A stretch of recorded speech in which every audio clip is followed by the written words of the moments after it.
Assalamualaikum warahmatullahi wabarakatuh. Salam Rahayu, Sampurasun untuk sedulur lembu suwana Nusantara dimanapun berada. Semoga sedulur selalu diberi kesehatan dan dilancarkan segala urusannya. Ya. Kali ini aku mereview spesial ya. Saya berkunjung di rumahnya Mas Hanif ya. Dan saya pun akan menayuh dan mereview koleksi dari pusakanya Mas Hanif. Apa nih Mas, koleksi yang sangat spesial Mas, monggo direview. Ya, biasa saja sih Mas, cuma ya lumayan bagus menurut saya. Ini yang pertama Mas, monggo dibuka saja. Saya ntar biasa keri-kerian. Ini dia pusakanya Mas Hanif ya. Keris dengan dapur Nogo Sosro ya Mas. Luk 11. Sabuk Inten ya, dengan pamornya Wasuta. Estimasi tangguhnya Majapahit ya. Dan keris Nogo Sosro kan memiliki yang namanya itu tuah, yang namanya Wahyu Keprabon ya Mas Hanif. Iya, betul. Untuk melanggengkan kekuasaan. Betul. Dan konon keris ini pertama kali dapur Nogo Sosro itu dibikin oleh Empu Supo Mandrangi, ya kan, atau Pangeran Sedayu, karena Raja Brawijaya V ingin membuat sebuah pusaka yang bisa menolak 1000 bala, kan kayak gitu. Betul. Monggo secara eksoterinya barangkali Mas Hanif mau nambahin, ntar saya tayu secara kegaibannya.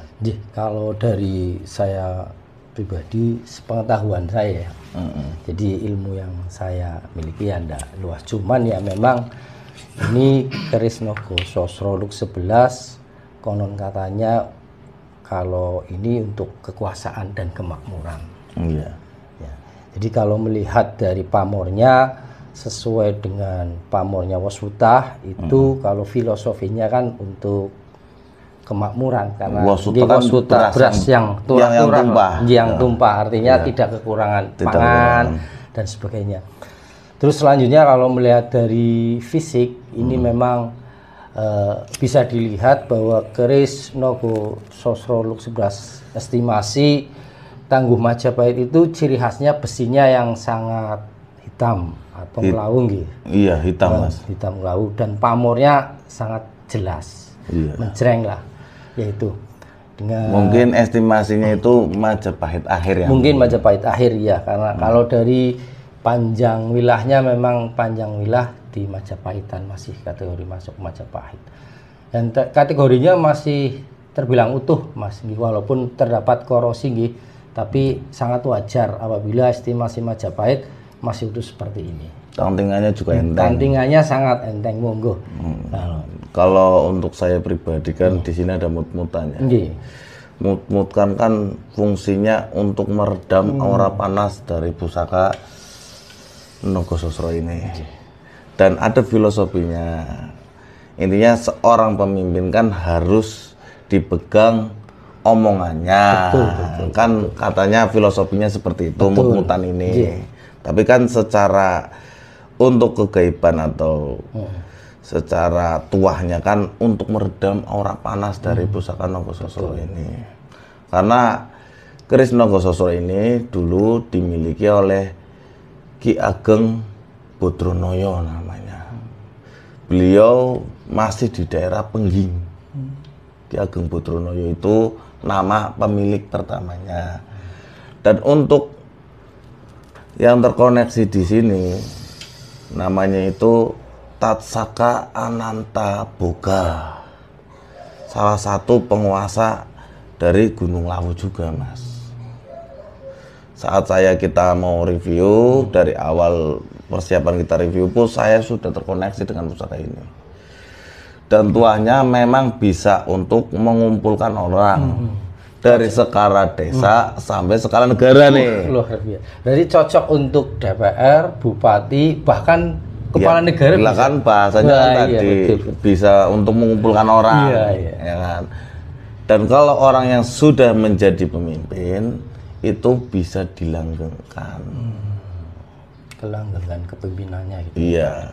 Dan secara kerezekian, kalau tingkat kepemimpinan kita semakin tinggi, rezekinya ya pasti semakin mengikuti semakin tinggi kan kayak tos niku. Dan untuk perawatannya sih saya sarankan ya Pak Hanif, setiap malam Jumat Kliwon itu memang ada yang namanya itu, karena sejak dulu dikasih yang namanya itu pisang raja, terus kembang 7 rupa, telur ayam, ayam kampung 3 biji, sama diminyaki dengan 3 bunga Pak, 3 jenis bunga, yaitu melati keraton, mawar, sama cendana. Karena saya pribadi pun sudah menggunakan 3 minyak itu untuk merawat pusaka-pusaka koleksi saya. Kemarin saya main ke salah satu empu di Jogja yang empu sepuh, itu menganjurkan saya menggunakan minyak itu. Dicampur berarti? Iya, sama di asapi. Oh, pengasapan ya? Iya, teknik pengasapan itu ada ilmiahnya ya. Karena kenapa harus diasapi dengan menyan madu? Menyan madu itu mengandung lilin, Mas. Otomatis kan bila keris ini tertutupi, akan awet ya? Iya, awet, karena ada itunya bisa mengawetkan, dan secara gaib pun bisa menguatkan yang terkoneksi. Berarti kalau saya pernah baca itu dikutuk lah, istilahnya pengasapan itu kayak dikutuk ya, diukup lah ya? Diukup kalau saya bilang pengutukan gitu. Itu kan bisa untuk menutupi yang namanya pori-pori dari bilah kerisnya biar tidak gampang korosi gitu. Ada energi singkirnya juga ada. Ini kalau saya lihat singkirnya itu singkir angin. Dan serumah ya, yang sudah intinya sang pemiliknya terkoneksi dengan keris ini, insya Allah kalaupun ada bencana alam ataupun ada yang namanya itu kebakaran, samping kanan kebakaran, di sini insya Allah ada energi proteksi yang seperti itu. Intinya yang namanya api itu tidak masuk lah, kayak gitu.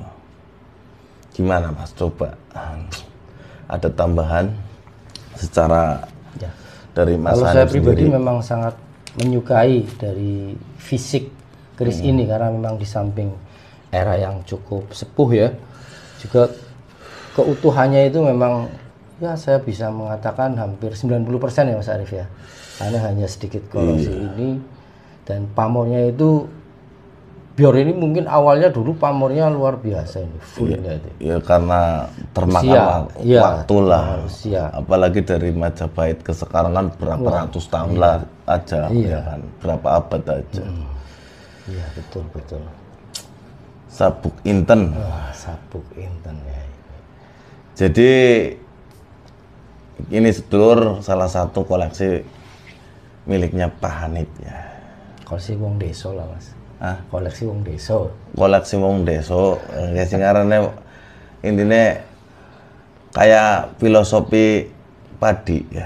Semakin tua semakin merunduk. Koleksi wong deso tapi gila nih ya, kayak gini lah. Insya Allah sih bagus ya Pak ya. Jadi sedulur, inilah sedikit obrolan saya dengan Pak Hanif ya. Walaupun sebentar, tapi kan kita lihat isi dari isi dari pembicaraannya. Tapi bahwa kita adalah manusia, adalah makhluk ciptaan Gusti Allah, Mas Hanif, yang paling sempurna. Jadi kita adalah pusaka alam semesta ini, Pak. Betul. Satu pusaka 1000 cerita. Semoga apa yang kita obrolkan antara saya dan Pak Hanif bermanfaat dan menghibur sedulur Rembusuwana Nusantara dimanapun berada ya. Kalaupun intinya menghibur dan menambah informasi kan semoga bermanfaat. Betul. Dan jangan lupa like, share, and comment, dan subscribe channel Rembusuwana Nusantara. Akhir dari konten ini, wassalamualaikum warahmatullahi wabarakatuh. Salam Rahayu. Sampun guys, nonton, subscribe Lembu Suwana apa? Nusantara. Lembu Suwana Nusantara di YouTube channelnya ya.